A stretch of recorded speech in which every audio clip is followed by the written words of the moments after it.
एकदा एका विचारवंताला बायको म्हणाली घे अक्कल। एकदा एका विचारवंताला बायको म्हणाली घे अक्कल। त्याला वाटले उगीच करत असावी ती नक्कल। त्याला वाटले उगीच करत असावी ती नक्कल। त्यानेही मग लढवायला घेतली एक शक्कल। त्यानेही मग लढवायला घेतली एक शक्कल। पण त्या आधीच पडले त्याला टक्कल। पण त्या आधीच पडले त्याला टक्कल। घडले एवढे कारण तो बाजारातून आणायचे विसरला होता बक्कल। तो बाजारातून आणायचे विसरला होता बक्कल। कवितेचं नाव आहे मन चिंते ते वैर चिंते। मनाच्या नादी लागल्यानंतर काय अवस्था होते ते बघा। माझी आई गावाला जाताना कित्येक एक नाणे टिपा देते धास्तावल्या स्वरात। माझी आई गावाला जाताना कित्येक एक नाणे टिपा देते धास्तावल्या स्वरात। मी निमूटपणे मनात खतावून घेतो। मीही निमूटपणे मनात खतावून घेतो।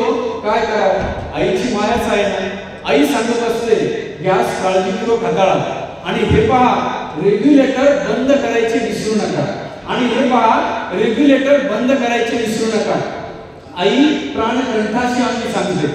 आई प्राणकंठाशी आम्ही सांगते बाहेर जाऊ नका, कुणाशी भांडू नका।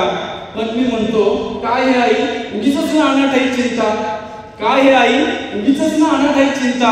हे पहा चिंतेची करायची असते चिंता।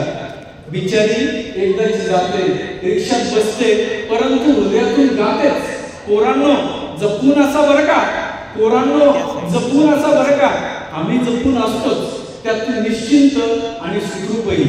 आम्ही जपून असतोच त्यातून निश्चिंत आणि सुखरूपही। मात्र आईच्या मनाची घालमेल घरी परतेपर्यंत घडते। मात्र आईच्या मनाची घालमेल घरी परतेपर्यंत घडते। क्षणाक्षणाला विस्फोटते, क्षणाक्षणाला विस्फोटते, क्षणाक्षणाला विस्फोटते।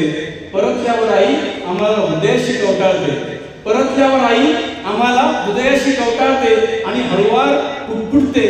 काय बाई हे माणसाचं मन, काय बाई हे माणसाचं मन। म्हणतात ना मन चिंते ते वैरीनं चिंते। मन चिंते ते वैरीनं चिंते। मन चिंते ते वैरीनं चिंते। धन्यवाद।